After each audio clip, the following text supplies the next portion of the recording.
امام غزالی رحمۃ اللہ علیہ نے ایک کتاب لکھی ہے سر العالمین۔ اس کتاب میں وہ ذوالقرنین بادشاہ کے متعلق لکھتے ہیں۔ آپ نے ذوالقرنین بادشاہ کا نام سنا بھی ہوگا۔ ذوالقرنین بادشاہ دنیا کے ان بادشاہوں میں سے ہیں جنہوں نے پوری دنیا پہ حکومت کی ہے۔ ان بادشاہوں میں سے ایک بادشاہ کا نام ذوالقرنین بادشاہ بھی ہے۔ بڑے ہی عظیم الشان بادشاہ گزرے ہیں۔ ان کے متعلق انہوں نے لکھا ہے کہ ذوالقرنین بادشاہ جب چھوٹے تھے بچپن میں، تو ان کی والدہ ذوالقرنین بادشاہ کو، جو بچپن میں تھے، ایک بچے تھے، قسطنطنیہ میں ایک عجائب گھر میوزیم تھا، ان کی والدہ ان کو اس میوزیم میں لے گئی تاکہ میرا چھوٹا سا بچہ ہے، مختلف چیزوں کو دیکھے گا اور خوش ہو جائے گا۔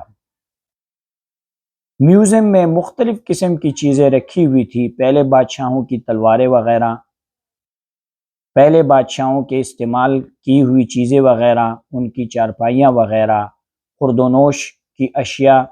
خوردونوش یعنی انہوں نے جس برتنوں میں پانی پیا ہے وہ ایک طرف رکھے ہوئے تھے، دوسری طرف جن چیزوں میں انہوں نے کھانا کھایا ہے وہ برتن وغیرہ۔ اسی طرح تاریخ کے حوالے سے کچھ چیزیں، بادشاہت کے متعلق مختلف قسم کی چیزیں رکھی ہوئی تھی۔ جس طرح آپ بھی کبھی میوزیم گئے ہوں گے، آپ نے دیکھا ہوگا میوزیم میں مختلف قسم کی چیزیں پہلے زمانے کی رکھی ہوتی ہیں تاکہ انسان پہلے زمانے کے لوگوں کی چیزوں سے واقف اور آگاہ ہو جائے۔ اس میوزیم میں ایک کونے پہ ایک فلسفی بیٹھا ہوا تھا۔ وہ ماں جب اپنے بچے کو اس میوزیم میں لے کے آئی تو اس فلسفی فیلسوف نے ان کی والدہ کو کہا کہ اس بچے کو چھوڑ دیجئے کہ یہ اس میوزیم میں اپنے لیے کس چیز کا انتخاب کرتا ہے اور اس کو اس میوزیم میں کون سی چیز پسند آتی ہے اور میوزیم میں اس کو کس چیز سے متعلق دلچسپی ہے۔ وہ بچہ پھرتا، مختلف قسم کی چیزوں کو دیکھتا اور بالآخر ایک شیشے میں ایک طرف پہلے بادشاہوں کا ایک تاج رکھا ہوا تھا، اس تاج پہ انگلی رکھتا تھا۔ اس کی ماں جب اپنے بچے کو دیکھتی تھی تو مسکرا کر بولتی تھی، بیٹا ہماری کیا اوقات کہ ہم میں سے کوئی بادشاہ بنے اور یہ والا تاج جو بادشاہوں کا ہے اس کے سر پہ رکھا جائے۔ بچہ دوبارہ پھرتا، مختلف قسم کی چیزوں کو دیکھتا، اپنے دل کو خوش کرتا، پھر دوبارہ آ کر اس تاج پہ انگلی رکھتا۔ ماں دوبارہ مسکراتے ہوئے چہرے سے اپنے بچے کو نرم و نازک لبوں سے فرماتی، بیٹا اپنے لیے کسی اور چیز کا انتخاب کرو، بادشاہ بننا یہ ہمارا خواب بھی نہیں ہو سکتا کہ ہم میں سے کوئی بادشاہ بنے اور یہ بادشاہوں کا تاج اس کے سر پہ رکھا جائے۔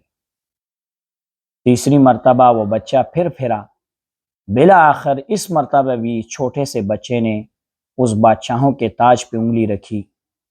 پھر ماں نے اس کو بلایا کہ بیٹا، ماں اس مرتبہ اس کو کچھ بولنے ہی والی تھی کہ وہ فیلسوف آیا اور اس ماں کو کہنے لگا، اماں یہ بچہ پھرتا ہے اور آ کر اپنے لیے اس بادشاہ کے تاج کا انتخاب کرتا ہے، آپ اس کو جھڑکتی ہیں کہ یہ ہمارے لیے نہیں ہے، ہماری اوقات نہیں ہے کہ ہم میں سے کوئی بادشاہ بنے، ہم میں سے کوئی اس مقام تک پہنچے۔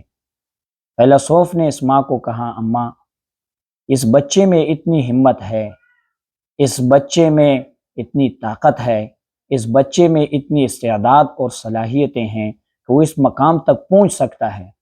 ماں دوبارہ مرجھائے ہوئے چہرے سے فیلسوف کو دیکھنے لگی۔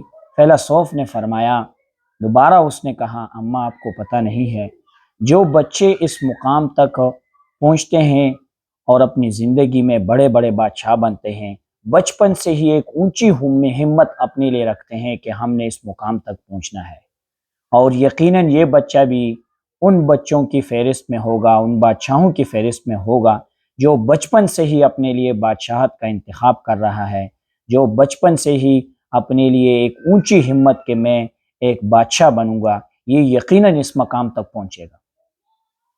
دنیا میں وہ دن دور نہیں تھے کہ ایک وقت آیا کہ وہی چھوٹا سا بچہ اپنی اس ہمت کو لے کر بچپن سے ہی وہ اس مقام تک پہنچا کہ دنیا کا بڑا بادشاہ ذوالقرنین کے نام پہ متعارف ہوا اور ذوالقرنین بادشاہ بنا۔